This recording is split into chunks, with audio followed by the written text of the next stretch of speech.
On this week's show, two teams in the CFL have clinched playoff spots, and the MSU U of M game lived up to the hype.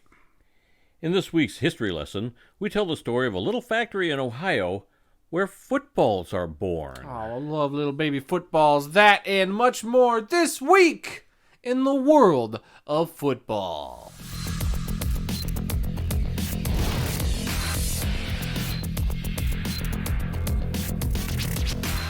Hello again, everyone, and welcome to another edition of This Week in the World of Football. This is episode number 221 for November 2nd, 2021. I'm your host, Randy Snow, and across the table from me, as always, is my son, Adam. You gotta be kidding me. It's November.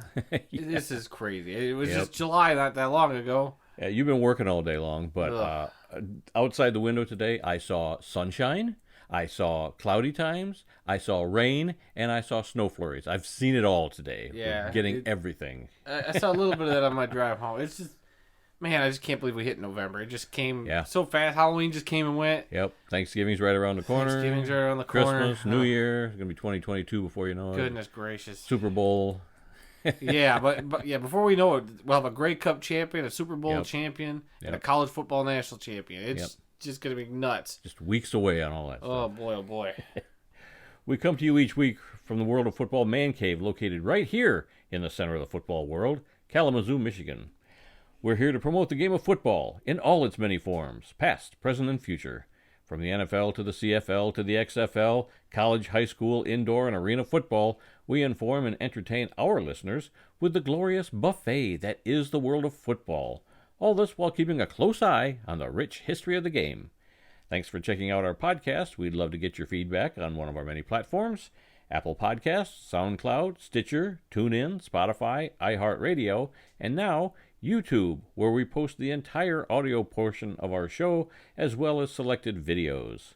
So let's review what happened this past week, and we begin with the World of Football scoreboard. That's right, and also be prepared with the NFL trade deadline. It's today, right? Today is the deadline. 4 o'clock today. 4 o'clock, and we're recording at 3:20. 3:20 in the afternoon on this Tuesday. So I'll probably break in at some point with breaking NFL trade news. I know I think we had one trade this morning of note, but nothing blockbuster just yet. And right. I think the bigger news is there's a blockbuster trade that didn't happen that we were all expecting. But I don't know. We'll cover that if we need. We get there. But first, we're going to start with the Thursday slate of games, or game singular, where the Green Bay Packers knocked off the Arizona Cardinals 24-21. This was not a very high-scoring game. I thought maybe it'd be a little bit more of a shootout, but Aaron Rodgers was without one of his best receivers in Devontae Adams, and somehow Green Bay still was able to pull out the victory. And Kyler Murray did he get hurt in this game? I heard he kind of got banged up a little bit. I didn't see much of this game. I probably went to bed at halftime, so I'm not even sure what happened. But I knew that Aaron Rodgers would find a way to win. But it was a good close game. I mean, this could have gone either way. Arizona had a shot there right at the end of the game too. Kyler Murray just threw a pass outside his receiver. I believe it was A.J. Green, went inside, and the Green Bay defenders picked it off with less than 12 seconds left to kind of end that one. So Arizona had a shot to take the lead and win that game there. Right, yeah. And we have our pick segment. Go check that out on our YouTube. But we've been perfect so far, spoiler alert, and all our picks on Thursday nights. And we were in jeopardy there for just a hot second. But, I mean, we knew Aaron Rodgers and Green Bay would be good. Right. Kyler Murray and the Cardinals are one of those teams that are up and coming, but they've been the top dog all year. Yeah. So, both teams now 7-1, and now the driver's seat is probably shifted to Green Bay's favor now in the NFC. Yeah, Arizona's first loss of the season. Yep, and this the is last undefeated team standing. Yep, and this is also Green Bay's first road win against Arizona since 2009, if you can believe that. Yeah, they probably don't play very often. No, but even that, that's over 10 years. Yeah. I mean, you at least play a team 2 or 3 times in that span, home and away. Yeah, probably Kurt Warner was the quarterback back then. 2009, yeah, you're probably right. I'm not going to even look I'm that not up. sure. Because we're going to move on to the New York Jets finding a way to beat the Cincinnati Bengals. Who saw that coming? Nobody. Nobody saw that. And how about this also? Nick White, is that his name? The quarterback that filled in for, now I'm blank on the number 1 pick from New York, their quarterback, Zach Wilson. Zach Wilson. Mac Jones. So I'm like taking forever to find this name. Mike White, that's his name. Okay. So Mike White just filled in. Never heard of him before. Right. But after one game with the Jets, Mike White joined Cam Newton from his Week 1 2011 performance as the only quarterbacks since at least 1950 with 400 passing yards in their first career start. Wow. So if you're a Jets fan, do you want this guy or do you want your rookie quarterback you just drafted in Zach Wilson? It's just incredible. Like, this guy was the talk of the town over the weekend, and I'd never heard of him. I didn't either, no. So, I mean, they beat the Bengals 34-31. Like I said, didn't see that coming. But good for that kid. Good for the Jets getting another win and against a really good opponent in the Bengals, who were just the number 1 seed in the AFC just a week ago. Just a little while ago, I thought I heard something about some guy. Yeah, I was in the car and I was listening to Sports Talk, and some guy had put a bet down. He put down $1,000 that Mike White would be the top, have the most yards of any quarterback this past weekend, and he won. It was like 170. It was like 170. I think I saw that 170K or something. Yeah. But that's nuts. Who do? Yeah. You just go every week. And just one of these weeks, this guy's gonna do it. Yeah, Like, I could see putting $5 or $10 on something stupid like that. Oh yeah, he's gonna be the top passer of the weekend. But to put down $1,000 on something ridiculous like that, I don't know. Maybe this guy had a time machine. Who knows? Right. All right. Moving on. The Tennessee Titans escaped the Indianapolis Colts 34-31. Robbie Bullock, I believe is his name, the Tennessee kicker, kicked the game-winning 44-yard field goal in overtime to clinch that one for the Titans. Another overtime game. Yep. What did you say? There's like been 12. There have been 12 games. 12 overtime games in Only 8 weeks. 1 week when there wasn't at least one overtime game. That's still averaging over at least 1 or 2 overtime games a week. Yeah. Moving on, the Los Angeles Rams handled the Houston Texans 38-22. They were up 38-0 at one point, so the Texans got 22 garbage time points, I suppose. Yep. And wide receiver Cooper Kupp for those Rams is the first player in the Super Bowl era with 900-plus receiving yards, 10-plus receiving touchdowns in his first 8 games. I believe he's up there in company with Calvin Johnson right now. And what is the common denominator, sir, for what Mr. Kupp is doing and Calvin Johnson? Well, let's see. It's not Matt Patricia. No. Not the Ford family. No, it ain't. Matthew Stafford? Oh, there you go. What a weird connection that Matthew Stafford was the quarterback for both of those guys who were doing extremely well. Yeah. So we knew Stafford was good. Now everybody else is finding out how great Stafford is, and when he gets a team built around him. He was just on a bad team. And do we want to mention right now that the trade that the Rams got over a couple days ago? I know you put this in the news segment, but we might as well talk about it. Now we're talking about the Rams. The Rams traded for Broncos linebacker Von Miller. Is that finalized? Last I knew, that still wasn't. That they were working on it. As far as I know, it's been finalized, or at least agreed enough to what have been reported. Okay. I would assume everything's been kind of worked out because the Rams are sending a couple of 2022 second day picks. That's right. Second and third round pick. Which I'm surprised, Sean McVay's got any picks left to deal away. Yeah, really. I wonder if they're gonna have any picks in this upcoming draft. I don't know. Do you even need any picks in the draft if you win a Super Bowl? If they win a Super Bowl, they don't care about draft picks. Would you care if the Lions won a Super Bowl? Would you care if they had no draft picks? No, absolutely not. That's next year. All I'm worried about is this year, and that must be the attitude out there in LA right now. Must be. I mean, you got Stafford now. You already got Aaron Donald, the best defensive lineman. You already got one of the best cornerbacks in Jalen Ramsey. Yep. Now you add Von Miller, one of the best linebackers. So you already got a stacked defense on top of Matt Stafford slinging it on the other side of the ball with Cooper Kupp. I mean, shoot. Yep. Why couldn't the Lions build around Stafford like that? I don't know. But they didn't. Moving on, the Pittsburgh Steelers beat the Browns 15-10. Ben Roethlisberger, that is, 24-2-1 in regular season games against those Cleveland Browns. That's quite the impressive record. The San Francisco 49ers got the win on the road in Chicago, 33-22. Deebo Samuel, 819 receiving yards this season, which is the most in the first 7 games in San Francisco 49er history. Wow. So good for Deebo Samuel. Yeah. A name I know not a lot of people other than some fantasy people talk about, but he's a heck of a player. Yeah, I'm not familiar with him. Great player. You should look up some of his stuff. The Carolina Panthers got a win over the Atlanta Falcons, 19-13. This is their first win since week week 3 because they had that 3-game winning streak to start the season. They've lost 4 straight. Now they're back on the winning side of things. Carolina had 203 rushing yards, which is the most they've had since week 5 of 2019. The Miami Dolphins fell to the Buffalo Bills 26-11.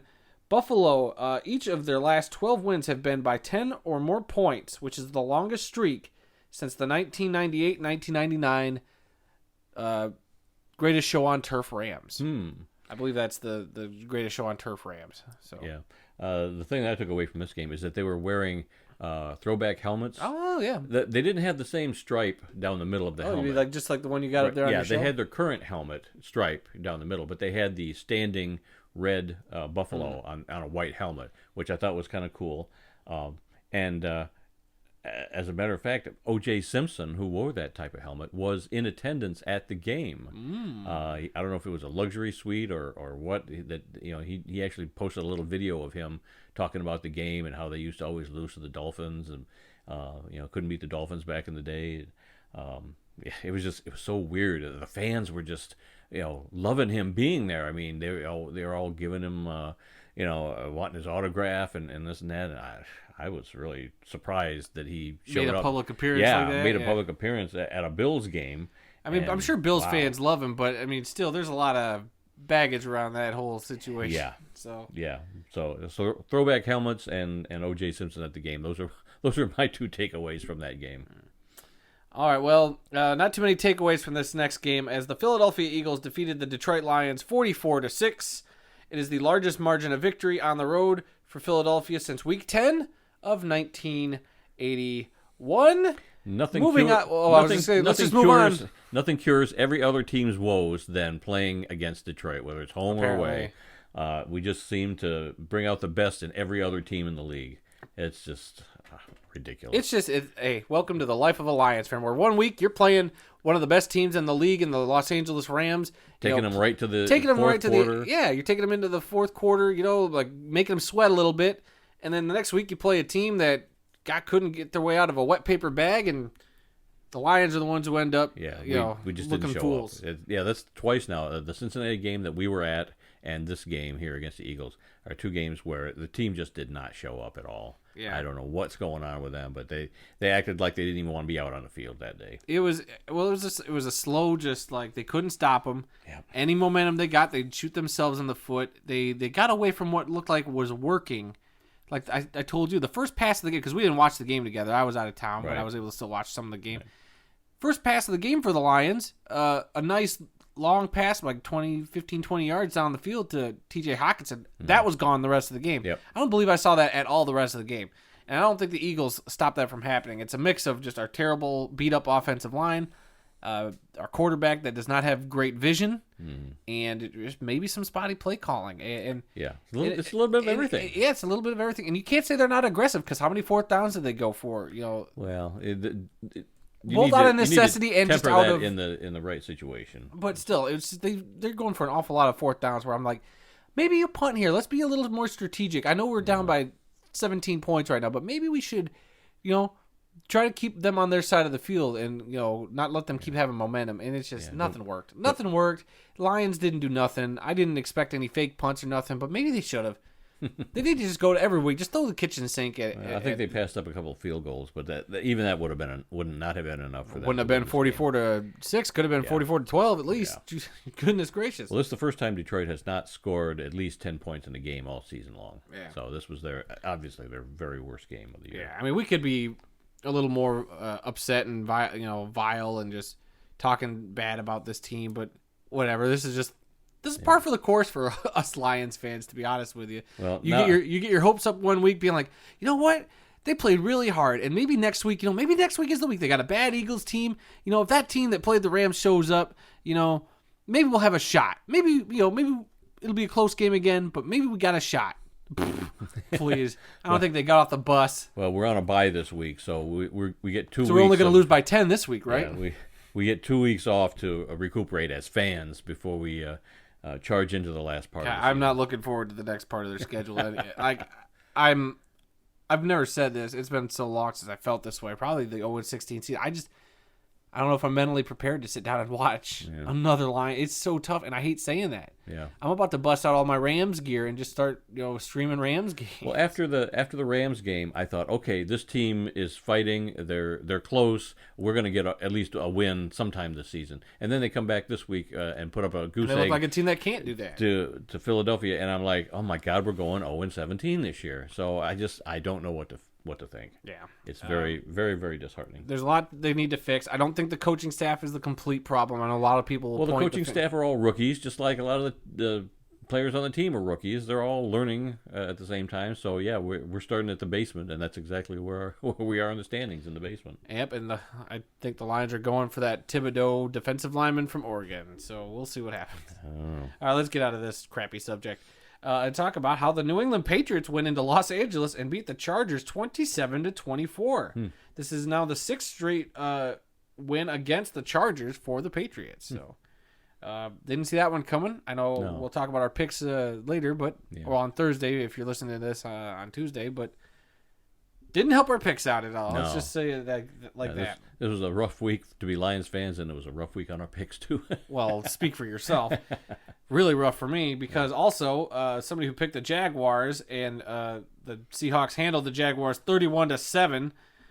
Seattle is now 4-0 at home against Jacksonville all time and have outscored Jacksonville by, get this, 141-39. That is a very lopsided statistic. I wish I would have known about before making my pick. In how many years? Oh, see, well, Jacksonville's only been around since, 95? Oh, so this is all time. In Seattle, though. All time. So all 4-0 time in Seattle. Okay. In Seattle. So gotcha. They've only played in Seattle 4 times over the last 25 years or whatever. Oh, okay. So we're only talking 4 games. But yeah. But still, 141-39 is pretty bad. Yep. Speaking of pretty bad, the Washington football team lost to the Denver Broncos 17-10. I only say that because I know somebody who's a Washington football team fan, so I will take any shot I can. Well, that's more respectable than 44-6. Yep, this is also true. 17-10, Denver won. Washington is 4-13 versus non-divisional opponents since last season. So, yikes. Yeah.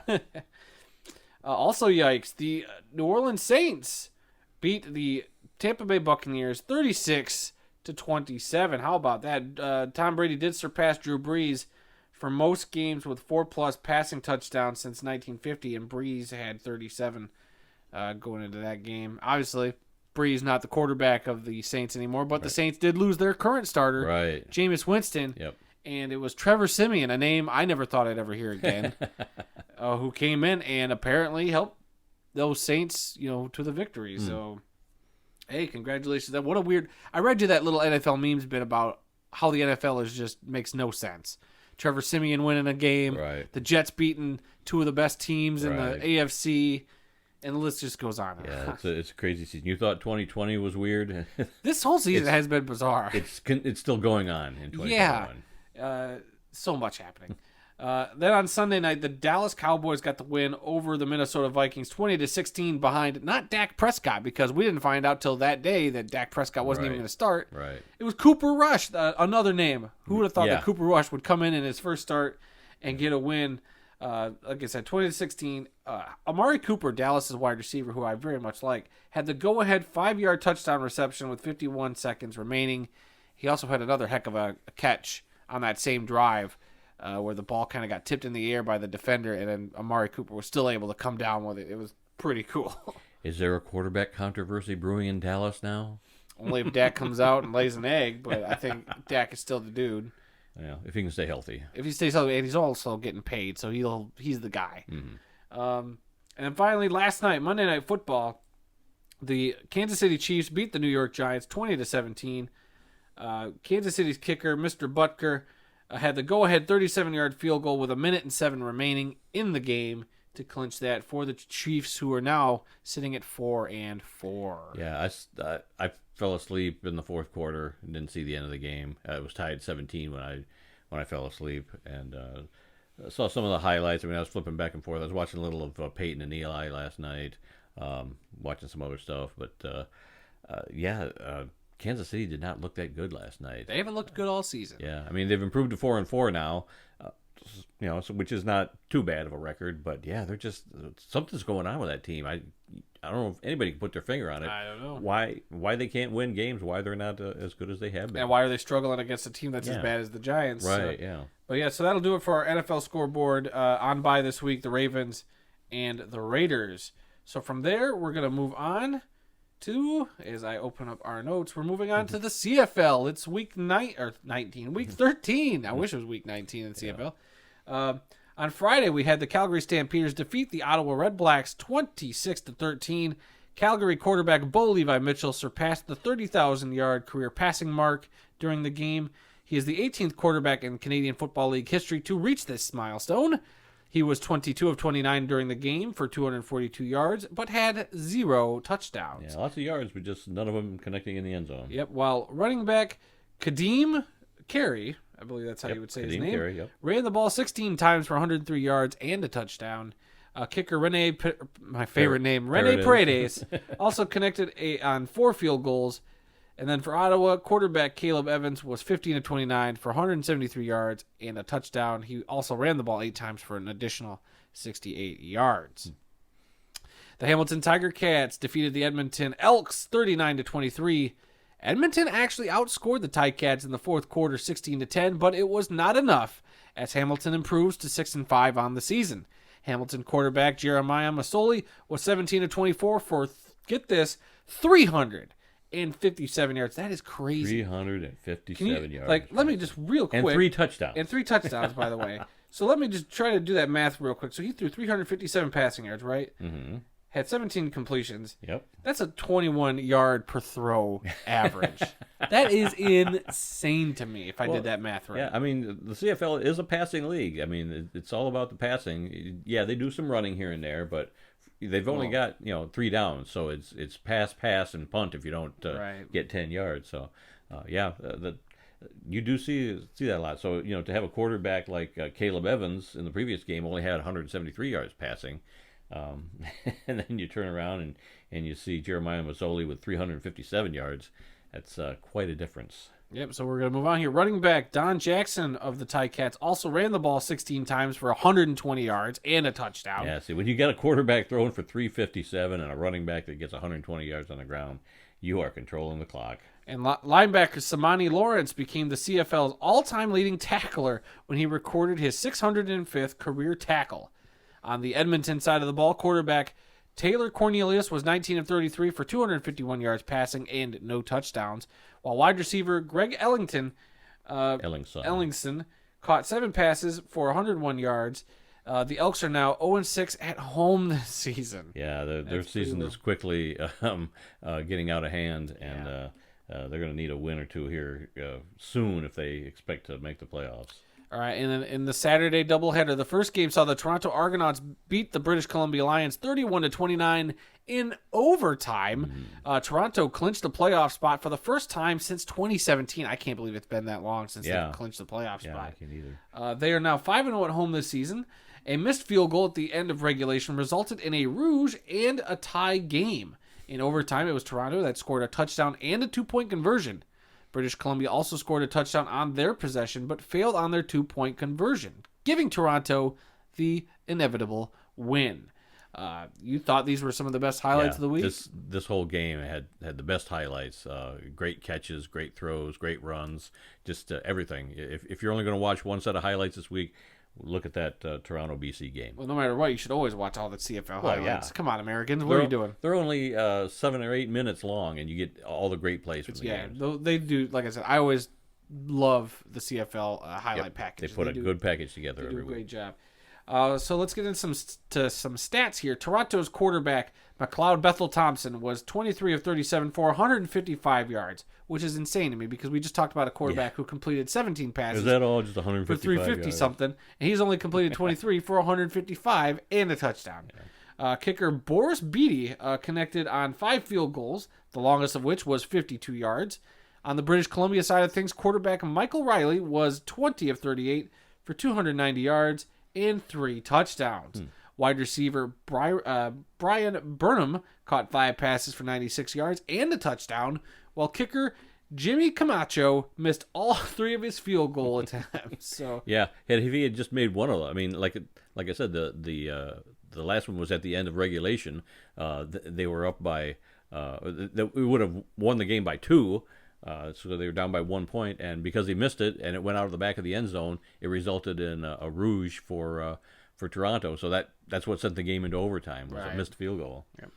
All right, and then the final game of the week in the CFL on that doubleheader Saturday, Saskatchewan defeated the Montreal Alouettes 19-14.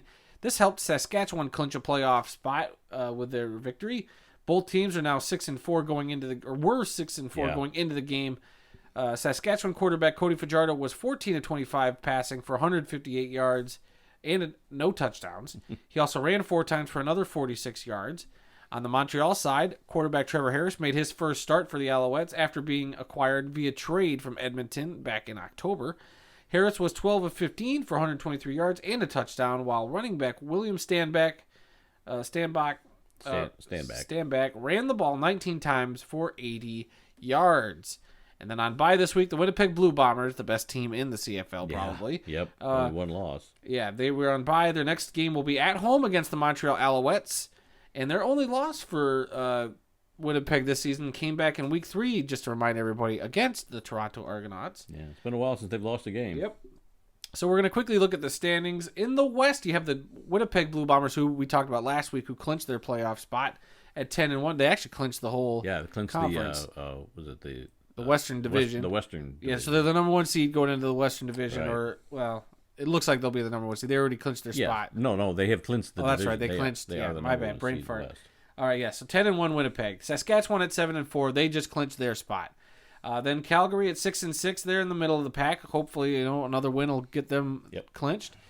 British Columbia at 4-7, while Edmonton is at 2-8, and I would assume is all but eliminated. Yeah, you never say never, but it's looking pretty bad for Edmonton. And then in the East, you have Toronto at 7-4 at the top of the heap. There, they have currently clinched a spot. They have not clinched the East, but they have clinched a spot. Mm-hmm. Hamilton at 6-5, and Montreal at 6-5 are right there behind Toronto. So I'm sure they'll, depending on next week, one of those 2 teams could clinch a spot. Yep. And then Ottawa at 2-10 to round out the East. And that is it for the CFL side of the scoreboard. And now we're going to throw it over to Randy and the college football landscape.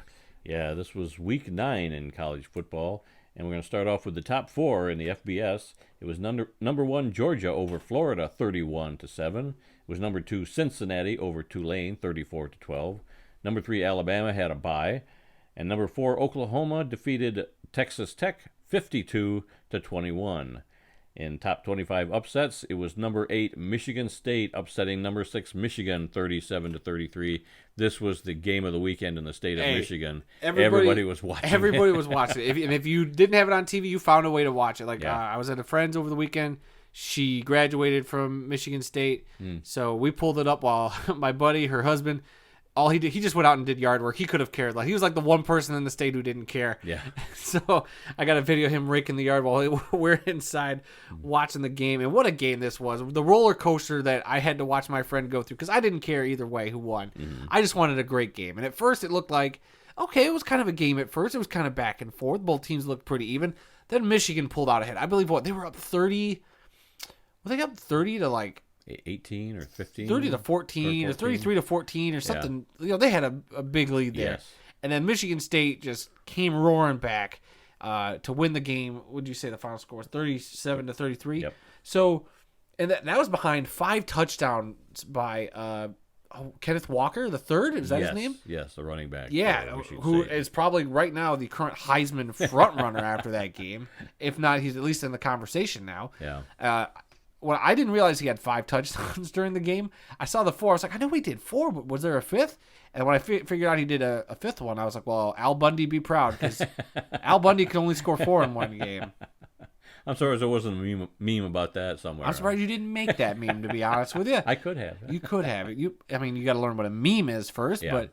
But yeah, for the state of Michigan, this lived up to the hype. It absolutely. And even my old roommate who lives out in Arizona, he was actually working during the game. He's the delivery guy, so he's going around. He said he stopped at a house where somebody who just moved from Michigan had the game on out there in Arizona. So people across the country were watching this game. I think this was the national. The noon game. This should have been a late night game. I'm sorry, this should have been, but they lived up to the hype, the number 8 team and the number 6 team, and we'll talk about where their new rankings are after that weekend. But I was just happy to get a great game, and I was into this game from beginning to end. Like, for a while, it was looking iffy for Michigan State, but then when they started pulling back in, oh, man, what an exciting game this was. And I even talked to some Michigan fans at work today because I didn't see them yesterday. But I was like, you got to at least, acknowledge that was a great game. Even if you lost, like, that was such a good game. Yeah. So. Yeah, it was. But, what more can I say? It was, it was heartbreaking if you're a Michigan fan. It was wonderful if you're a Michigan State fan. I was watching the game. Your mother went to the store, and so I'm watching the game all by myself. Got the house all nice and peace and quiet and everything, and all of a sudden the phone rings, and she goes, "You better tape the rest of the game because I locked my keys in my car here at the store, and you need to come get me." And so I hit record, and I recorded the rest of the game with like 7 minutes to go, and so I get in the car, and I'm like, well, I got to know what's going on. So I found it on the radio, and I listened to the end of the game on the radio. So I knew what happened, but as soon as I got home from opening the car for her, I still watched all the highlights. Yeah. Watched the rest of the game that I had recorded, and it was a really good game. Yeah, I mean, and we'll get off the Michigan talk in a second, but a list of just great Michigan State games we've seen over the years. I mean, they always highlight whenever this game is played. They show some of the games from the past. Like, and there was one in particular I'll always remember, which was the T.J. Duckett scoring that last second, where the clock operator didn't let the clock run. Like that famous game. Yes. So like this rivalry is just. I love this rivalry. A few years ago, on the last play of the game, Michigan was punting, and the punter fumbled the ball, and it was picked up and run in for a score with no time left on the clock. And there was that one Michigan fan with his hands on his head, who got memed to death. Yep. Did you see at the game this weekend that somebody actually had a big old... Yes, it's like a big like a blanket or a banner or something. Yeah, it was carrying that around. Hey, at least we had this. I mean, the Lions sucked, but at least we had this. Yeah, at least we did have this. Let's go on to some other upsets in the top 25. I want to interrupt you. Wisconsin upset number 9 Iowa 27-7. Mississippi State upset number 12 Kentucky 31-17. Miami of Florida upset number 17 Pittsburgh 38-34. Houston upset number 19 SMU 44-37. Fresno State upset number 21 San Diego State 30-20. And West Virginia upset number 22 Iowa State 38-31. Man, 1, 2, 3, 4, 5, 6, 7 upsets in the top 25. And I believe, do we get the playoff rankings tonight? Yes. Tonight is the first. I got that coming up later on. But yes, tonight is the first. I think it's like 7:00 tonight, or so it's after we're done recording. So we can't talk about that tonight. I was hoping they'd get it out earlier today. We'll talk about that next week. Yeah. In other scores, it was number 5 Ohio State over number 20 Purdue, 33-20. And I was going to talk about Western Michigan, but they don't have a game until Wednesday night this week. Now we're into that time of the season when the MAC schedule takes place on Tuesdays and Wednesday nights. So they have a prime time game. I think Eastern Michigan has a game tonight, Tuesday night, because I was looking for the game. I thought the Western game was today, and I couldn't find it. And then I realized it's tomorrow night. So tomorrow night, Western Michigan, with a record of 5-3, is going to be taking on Central Michigan. That's their big rivalry here in the state of Michigan on ESPNU, and Central Michigan has a record of 4-4. So a good game. I'm looking forward to that tomorrow night on national TV. Let's see, blowouts and shutouts and some other scores here. It was Liberty over Massachusetts, 62-17. Appalachian State over the University of Louisiana Monroe, 59-28. It was number 15 Oklahoma State over Kansas, 55-3. Louisiana shut out Texas State, 45-0, and Marshall shut out Florida International, 38-0. In the military academies, 2 of them had a bye. Army and Air Force were on bye this week. Navy, actually, I guess you could call this an upset. They weren't ranked teams, but Navy, with a record of only 2-6 now, beat Tulsa 20-17. So let's take a look at some of the lower level college scores. We're going to go to the FCS now. It was Maine over Rhode Island, 45-24. It was in Division II. It was the Upper Iowa Peacocks over Wayne State of Nebraska, and their mascot is the Wildcats, 42-41. As soon as I saw that score, as soon as I saw Upper Iowa Peacocks, I saw their logo. It's such a cool logo. I had to mention their game. But this game was in overtime. Upper Iowa beat Wayne State of Nebraska 42-21 in overtime. In Division III, it was St. John's of Minnesota improving to 8-0 as they shut out St. Scholastica 81-0. Let's see, in the NAIA, it was the number 1 ranked Lindsey Wilson out of Kentucky over number 22 Bethel of Tennessee, 41-30. In the junior college ranks, Snow College had a bye. They're sitting with a record of 6-1, so I'm not sure who they play next week. But in games that were played this week, it was Butler over Garden City, 24-23. In U Sports up in Canada, it was the University of Toronto over York, 41-7. And in the Canadian Junior Football League, it was the Vancouver Island Huskies over the Valley Huskers, 35-24. And that is it for our World of Football scoreboard for this week. Let's move on to some NFL news. You talked about this a little bit. Linebacker Von Miller is being traded from Denver to the LA Rams for 2 second-day 22 draft picks.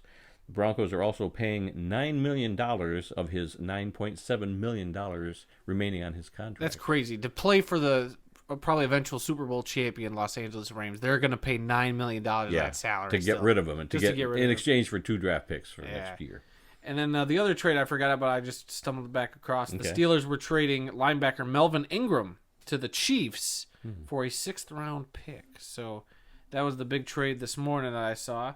And we are currently 7 minutes away from the deadline, and as of right now, no breaking news yet. As of any other final picks, I mean, that we'd heard stories of Jameis Winston going to maybe Miami, maybe Carolina. Sounds like the Texans are going to hold on to Winston, so that's the big trade that they're just we thought was going to happen. That ain't going to happen. Yeah. So well, if it hasn't happened by now, with only 7 minutes to go, I don't think you're going to see anything else today. So we'll done see. is done. You never know. Hey, we've seen some last-second trades, and they could be final or input to the league by 4:00, and we might not hear about them for a few minutes till after 4 as well. That's true. That's true. So we'll still be on. I'll be on the lookout here. So. Okay. In some college news, we talked about this already. Also, the first college football rankings are going to be released tonight, and it's too bad that it's so late on a Tuesday night because that's what we really should be reporting each week is the playoff rankings, not the AP poll. Well, after this week, after this week, we won't talk about the AP poll probably anymore. We shouldn't have to, right? Now because it's all about the rankings, but they're going to come out after we record probably. We've done that for how many years now? We've had to deal with that. Yeah. So we'll just talk about last week's rankings, and I'll predict who's going to be the next one, just so y'all can stay informed. So we all know how accurate I am when I decide these things or pick these things. So the new current top 4 ranking for the Associated Press is Georgia at number 1, number 2 Cincinnati, number 3 Alabama, number 4 Oklahoma, which is the same as last week. So 2 weeks in a row, that's been your top 4 teams. And I don't see that differing too much probably from what the College Football Playoff Committee will decide. Yeah, depending on if somebody gets another loss up there, because you got 3 undefeated teams and Alabama with 1 loss. I don't see that changing a whole lot, but who knows? I can see them putting. I can still see them putting Alabama maybe at number 2, even with 1 loss. I can see them just because. Come on, it's Alabama, right? And the committee's going to find a way to keep Alabama in there as long as possible. Right. You don't want Georgia and Alabama to play in the first round. You want them to beat somebody first and then meet for the championship. Right. So Alabama will hang around that 2-3 spot where they're at in the AP too. So. And we're down to only 6 undefeated teams in the Associated Press top 25. You've got number 1 Georgia, number 2 Cincinnati, number 4 Oklahoma, number 5 Michigan State, number 10 Wake Forest, and number 16 the University of Texas San Antonio. Go Roadrunners! Roadrunners. So those are your 6 undefeated teams in the top 25 rankings. Eli's Places on ESPN Plus. Episode 9 came up last week. This is probably one of my favorite episodes because he talked to Doug Flutie for most of the episode. Oh, yeah, I'm sure you were just loving every second of that. I love me some Doug Flutie. Yeah, the episode was called Fantastic Finishes. So, of course, they talked about Flutie's game-winning throw, the Hail Mary against Miami, and Bernie Kosar back in, what was it, 84? Yeah, I think it was 84. But they also talked about the Appalachian State upsetting Michigan at one time, the Colorado beating Michigan behind, what was the quarterback's name? He went to the Steelers, Cordell Stewart. Cordell Stewart. Yeah, he was the quarterback of Colorado. Beat Michigan on a last-second Hail Mary pass. And they also talked about the famous Cal-Stanford game when they kept doing the laterals so many times, and the band was on the field, and they actually talked to the guy that scored the touchdown and the trombone player that he ran over to, in the end zone. So they were both there for a reunion, and it was kind of good. So this was just a really good episode, and it was great, having talked to Doug Flutie, and they recreated Flutie's Hail Mary pass, and he can still sling it 60 yards down the field. He and Eli both did. But Flutie just acted like it was no big deal. Eli, I think he had to work for it a little bit. But another great episode. Probably at least one more episode this week. It probably came out today. I didn't look for it, but I'll watch it tomorrow. And before we jump to the last thing we normally talk about, sure. I'm surprised you didn't put anything about the Indoor Football League announcing their 2022 schedule and their conference realignment. I saw it, but I didn't get a chance to really delve into it, so I didn't. Okay. I wasn't up on it. Okay, so well, as of right now, according to the Massachusetts Pirates website, they have announced the IFL's 2022 conference layout and for next season. So right now they're going to have a West Conference, which will compose of the Arizona Rattlers, Duke City Gladiators, Tucson Sugar Skulls, Northern Arizona Wranglers, Spokane Shock, San Diego Strike Force, Bay Area Panthers, and the Vegas Nighthawks, while the other conference will be the Midwest Conference, which will consist of the Sioux Falls Storm, Iowa Barnstormers, Green Bay Blizzard, Bismarck Bucks, Massachusetts Pirates, Frisco Fighters, and the Quad City Steamwheelers. So that's a 15-team league. I know they had several teams last year that were coming back this year that hadn't been around for a while. Took a couple years off, but yeah, like I said, I saw the headline. I don't remember if I retweeted it or whatever, but I made a point that I wanted to go back and read it, and before I talked about it, I wanted to know what I was talking about. Yeah, and they've also got their 19-week schedule set. So looks like, and let me go back. Yeah, April 25th, I think, is when they're. I was going to say, I was just looking to see when the initial game was going to be, and I literally just lost all of it. So yeah, that was the one thing I did take from it, was that April 25th is when their season starts. So okay. Yeah, I just wanted to throw that out there. I didn't see it on the rundown. No, that's good. So. That's good. I'm glad you did. Okay. Lastly here, Arena Football TV on YouTube. They are up to 971 subscribers So now. close. Only 29 subscribers to go, and they'll hit 1,000. Come on, you tell me we can't find 29 Arena Football fans out there. Oh, yeah. So help them out by subscribing. They're supposed to post something today, and as of right now, I had not seen a new video being posted today. In fact, they sent out a tweet or something yesterday saying, what game would you like to see posted tomorrow? And I haven't seen it yet, but I'm sure they'll have something new out there, and I'm sure it'll be great. So check out Arena Football TV on YouTube and see what kind of games they got. As of right now, the last game was the game we talked about last week, right, the 98 Rampage Milwaukee Mustangs game from Week 5 of that season. Right. So yeah, they'll probably get one out later tonight. Okay, we do have a couple of obituaries to talk about today. This is where we take a moment to honor those who've made the world of football a better place, and we're going to start with Ron Ahrens, a defensive back in the CFL for 5 seasons. He has passed away at the age of 76. After high school, Ahrens played for the Weston Invictus Redmen of the Canadian Junior Football League, which we listed some scores for earlier, before he signed with the Toronto Argonauts of the Canadian Football League. He played for the Argos from 1966 to 1970. Ahrens went on to become the president and CEO of the Canadian Banknote Company, a security printing company. I have no idea what that is, but I think from like 1994 he was the president of the company. So. Okay. And our second and final obituary this week is that of Calvin Jones, a defensive back in the NFL for 4 seasons and has passed away at the age of 70. Jones played college football at the University of Washington from 1970 to 1972. However, he left the school after the 1970 season over accusations of racial inequalities in the athletic department. The school subsequently hired a black assistant athletic director and several African-American assistant football coaches and basketball coaches. So Jones then returned. He was selected in the 15th round of the 1973 NFL Draft by the Denver Broncos and played in Denver from 1973 to 1976. After football, he became a pastor in San Francisco. He was inducted into the University of Washington Husky Hall of Fame in 1983. Yeah, when I was reading this story about him in his obituary, he and several other African-American players left the team. It wasn't just him, but there was several of them. And I don't know if any of the other players came back, but he did after he saw that the school was, trying to make some changes. But yeah, there were several black players that did not like what was going on in the athletic department at the school, and this was their way of showing their disgust, and they walked away from the team or they transferred to other schools. And in fact, Jones himself was going to play for a college down in San Diego, I think.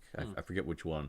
But he was certainly not going to go back, and they basically begged him to come back, and he did, and he played 2 more years and wound up being drafted in the NFL and being in the school's Hall of Fame. So not just a football career, but kind of a racial hero up in Washington State. So good for him.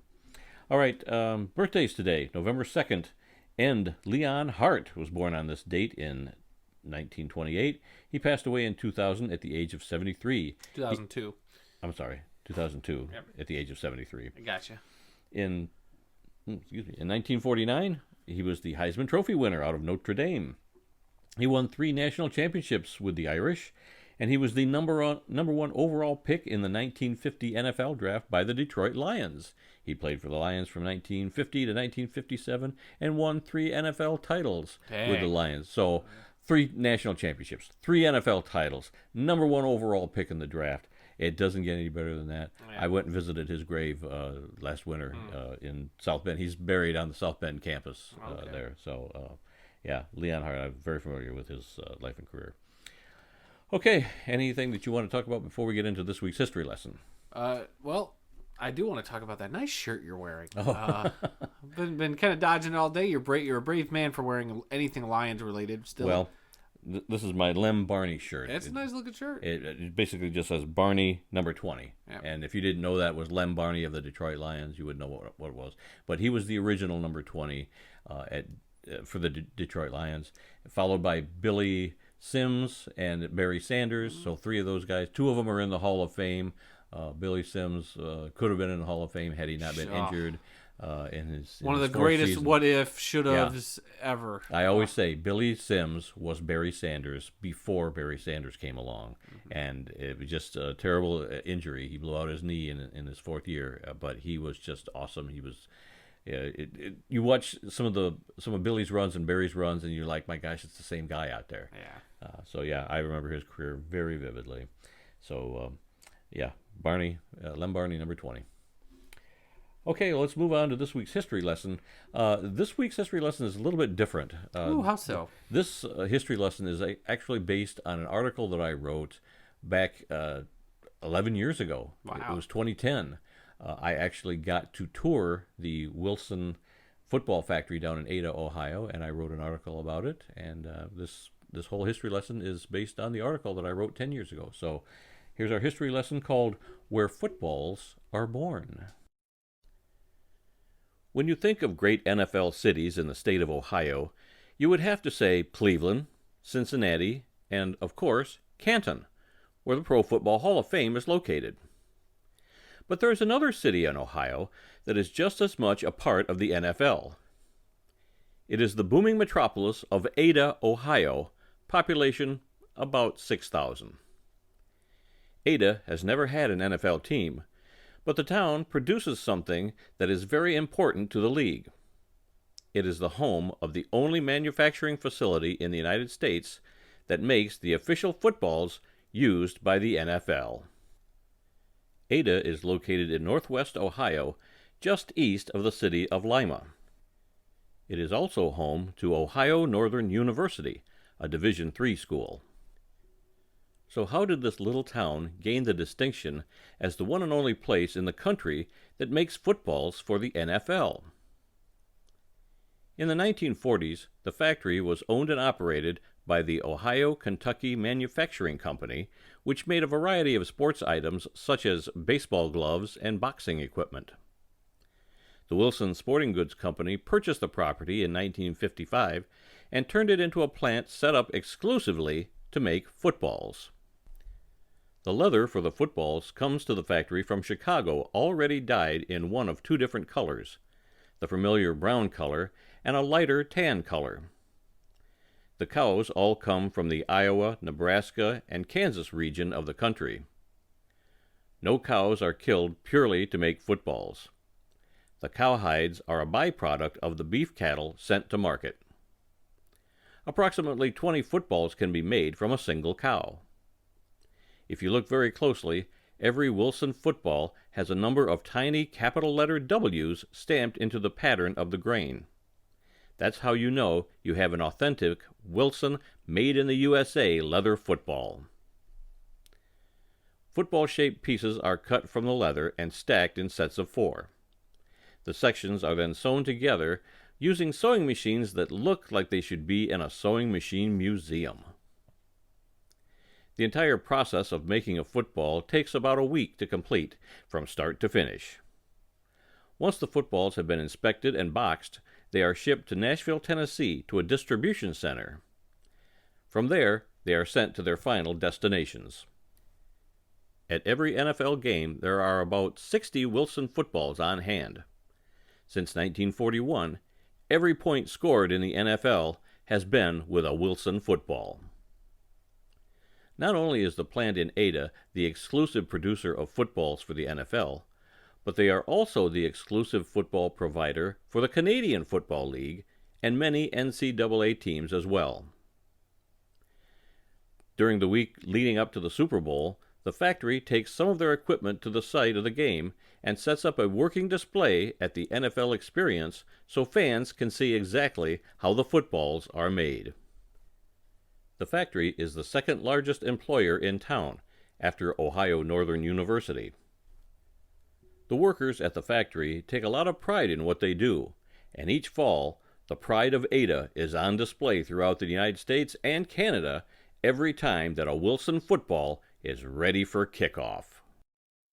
So are you going to follow this up with where footballs go to die? Is there a place where the footballs all get sent? There's no football cemetery. Oh, there should be. There's football players. You could start. Hold on. You should start the football cemetery. No, all the footballs wind up in the Hall of Fame because every time somebody makes a great catch or something, it winds up in the Hall of Fame. So that's true. That could be the football graveyard where all these footballs go. Is Canton, Ohio. There you go.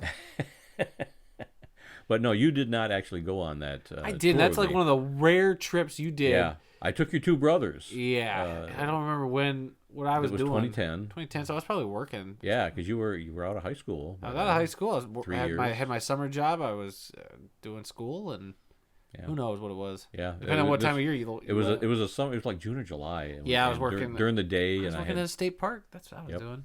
So yeah, but what a great experience to go and see that factory and take a tour, and it showed the ladies were actually lacing up all these footballs by hand, and I tried to snap some pictures of them doing this, and in every picture their hands were blurred out because they were doing it so fast.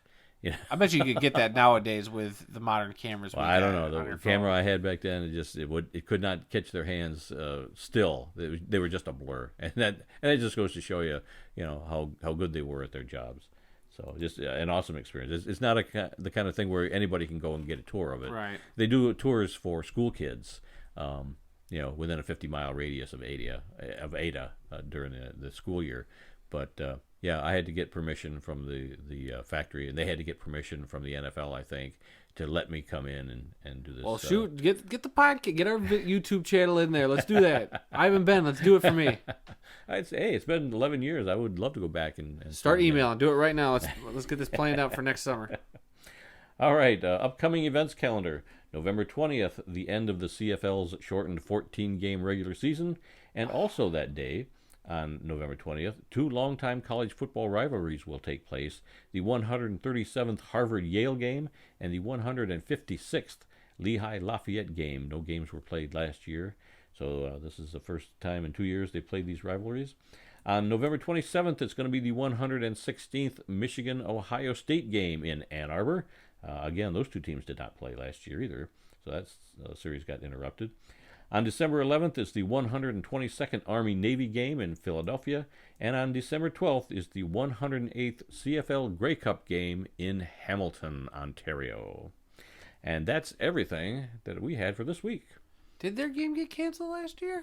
What, Michigan-Ohio State? Michigan-Ohio State? Yes, I did, because I looked at last year's schedule, and they did not play last year, because I thought this was the 117th game. They only played like 6 games, didn't right, they? yes. Yeah. And Michigan-Ohio State was not one of them. I did double-check that. Okay, because I just remember Ryan Day, the coach of the Buckeyes, saying they were going to hang 100 on Michigan because they were talking smack again. No. So I was like, did they hang 100 on them? I don't remember. Okay. Well, that's all the time we've got for this week. Wow. If you learned something during this podcast about the incredible amount of diversity that exists in the world of football, then we have done our job. Visit our website at theworldoffootball.com for news, links, upcoming events, videos, and more. Our email address is info@theworldoffootball.com. Come like the World of Football on Facebook at TWOF Kalamazoo. We also have a great YouTube channel. You can check out the World of Football Kalamazoo, where we post the audio version of this podcast. We also post our picks segment.